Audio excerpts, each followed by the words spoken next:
यूनान था कभी, खो गया। मिस्र था कभी, खो गया।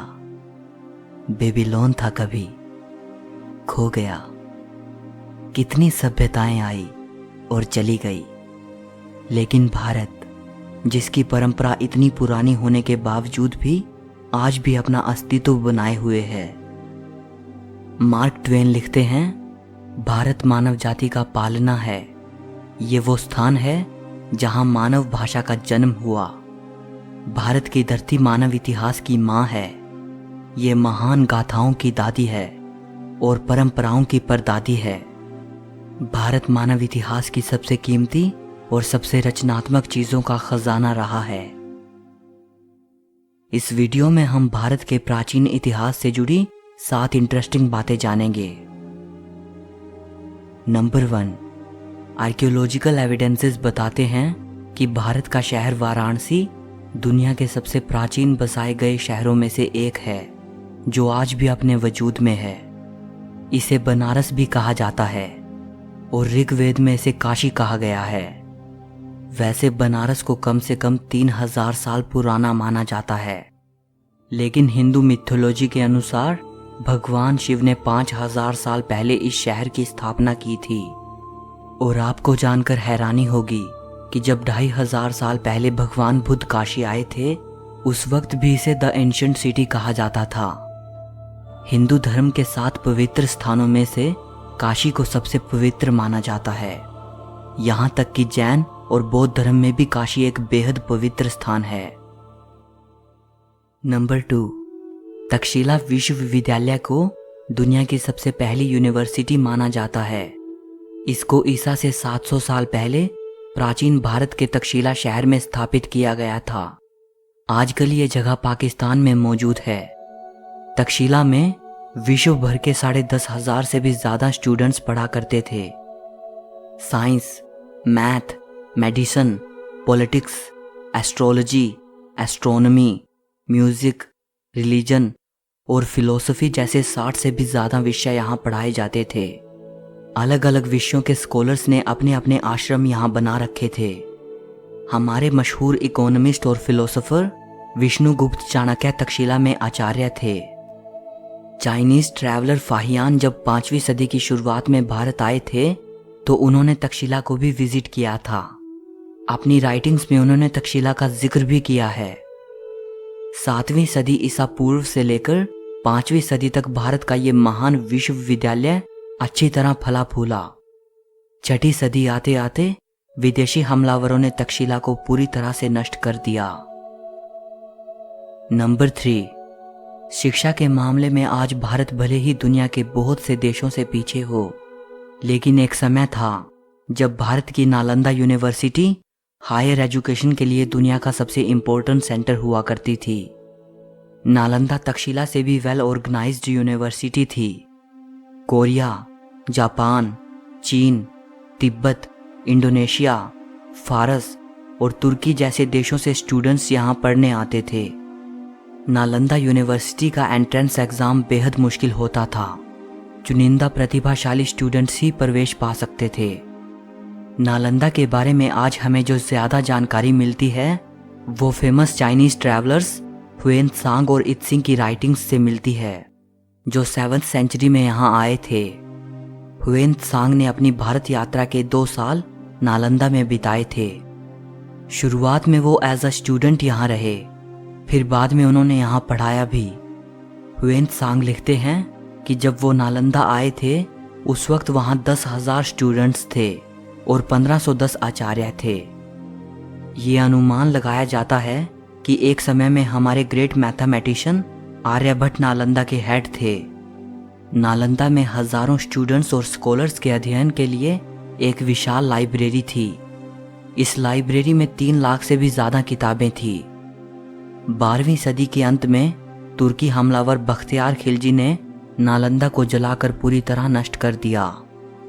किसी जमाने में नालंदा एक भव्य यूनिवर्सिटी हुआ करती थी। आजकल बस उसके खंडहर ही शेष बचे हैं।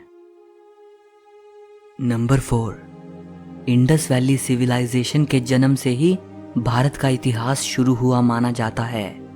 ये दुनिया की 3 सबसे प्राचीन सभ्यताओं में से एक थी, मेसोपोटामिया, एंशिएंट इजिप्ट और इंडस वैली सिविलाइजेशन।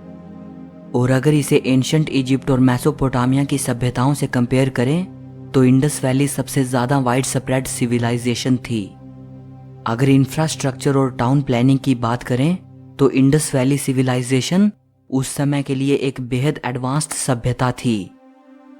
सिंधु घाटी सभ्यता के बारे में यह माना जाता है कि यह सभ्यता 3300 ईसा पूर्व से लेकर 1300 ईसा पूर्व तक अस्तित्व में थी। लेकिन नई डिस्कवरीज ये बताती हैं कि यह सभ्यता कम से कम 8000 साल पुरानी हो सकती है। 1920 तक हमें इस सभ्यता के बारे में कुछ भी नहीं पता था। 1920s में जब इंडिया के आर्कियोलॉजिकल डिपार्टमेंट ने इंडस वैली में खुदाई की तो वहां इस सभ्यता के 2 पुराने शहरों मोहेंजोदारो और हड़प्पा के अवशेष मिले थे। इसके बाद ही हमें इंडस वैली सिविलाइजेशन के बारे में पता चला। मोहेंजोदारो और हड़प्पा ये दोनों साइट्स अब पाकिस्तान में हैं। सिंधु घाटी सभ्यता के बारे में अभी तक बहुत ही कम जानकारी मिल पाई है और बहुत से प्रश्नों का जवाब मिलना अभी बाकी है। नंबर 5, जीरो का आविष्कार भारत में हुआ था। 2 महान इंडियन मैथमेटिशियंस ब्रह्मगुप्त और आर्यभट्ट को जीरो के आविष्कार के लिए क्रेडिट दिया जाता है और जिनको आज दुनिया अरबिक न्यूमरल्स कहती है, इनका आविष्कार अरब में नहीं हुआ था बल्कि 6th और 7th सेंचुरी में इनको इंडियन मैथमेटिशियंस ने इन्वेंट किया था। अरब और फारस के लोग इनको हिंदू न्यूमरल्स कहते थे। अल किंदी जो कि अरब के मैथमेटिशियन थे और अल ख्वारिज़मी जो कि फारस के मैथमेटिशियन थे। इन दोनों की राइटिंग्स के जरिए ही ये भारतीय न्यूमरल सिस्टम यूरोप तक पहुंचा था और इसीलिए बाद में यूरोपियंस इनको अरबिक न्यूमरल्स कहने लगे थे। आइंस्टाइन लिखते हैं, हम भारतीयों के बेहद ऋणी हैं जिन्होंने हमें गिनती करना सिखाया, जिसके बिना कोई भी सार्थक वैज्ञानिक खोज नहीं की जा सकती थी। नंबर 6, सर्जरीज कितनी मुश्किल होती हैं और अगर आप एक ऐसे ज़माने में हो जब स्कैल्पल का आविष्कार ही नहीं हुआ था तब तो इसकी कल्पना भी नहीं की जा सकती। आज से 2600 साल पहले एक एंशिएंट इंडियन फिजिशियन सुश्रुत बेहद कॉम्प्लेक्स सर्जरीज किया करते थे, जैसे cataract, kidney stones, artificial limbs, rectifying fractures और इवन प्लास्टिक सर्जरी। सुश्रुत को पहला व्यक्ति माना जाता है जिसने इंसानों पर सबसे पहले मेडिकल सर्जरी परफॉर्म की, इसीलिए इनको फादर ऑफ सर्जरी भी कहा जाता है। सुश्रुत ने शल्य चिकित्सा पर एक संस्कृत ग्रंथ लिखा था जिसे सुश्रुत संहिता कहा जाता है। सुश्रुत संहिता को चिकित्सा पर लिखा गया most important surviving ancient treatise माना जाता है और इसे आयुर्वेद का फाउंडेशनल टेक्स्ट भी माना जाता है। सुश्रुत संहिता में 184 चैप्टर्स हैं जिनमें जिक्र मिलता है 1120 बीमारियों का, 700 मेडिसिनल प्लांट्स का, 64 preparations from mineral sources और 57 preparations based on animal sources। इसके अलावा बहुत से सर्जिकल इंस्ट्रूमेंट्स दर्शाए गए हैं। 8वीं सदी में सुश्रुत के इस महान ग्रंथ को किताब शाह शुन अल हिंदी नाम से अरबी भाषा में भी ट्रांसलेट किया गया था। एक और महान एंशिएंट इंडियन फिजिशियन थे, महर्षि चरक, जो सुश्रुत के बाद और ईसा से 200 साल पहले हुए थे। इनकी शिक्षा तक्षशिला में हुई थी। चरक को पहला फिजिशियन माना जाता है जिसने डाइजेशन, मेटाबॉलिज्म और इम्यूनिटी के कॉन्सेप्ट को सामने रखा। महर्षि चरक की मेडिकल ट्रीटस चरक संहिता को आयुर्वेद की एनसाइक्लोपीडिया माना जाता है। नंबर 7, अगर भारत के इतिहास में झांकें तो वो बेहद वैभवशाली नजर आता है। ब्रिटिश रूल से पहले भारत दुनिया के सबसे अमीर देशों में शुमार हुआ करता था, या संभवतः सबसे अमीर देश। यूं ही नहीं, ये देश विश्व भर में सोने की चिड़िया कहलाता था। अगर कहा जाए तो गलत ना होगा कि इस देश की मैसिव वेल्थ ने ही इतने इन्वेडर्स को यहाँ आकर्षित किया। हैरानी की बात है कि इस देश को खोजने की चाहत ने अमेरिका की खोज करवा दी। कोलंबस जो भारत के लिए निकला था और गलती से अमेरिका पहुंच गया। और कोलंबस के महज कुछ साल बाद ही वास्को ड गामा भारत की जमीन पर कदम रखने वाला पहला यूरोपियन बना। सो इस वीडियो के लिए बस इतना ही।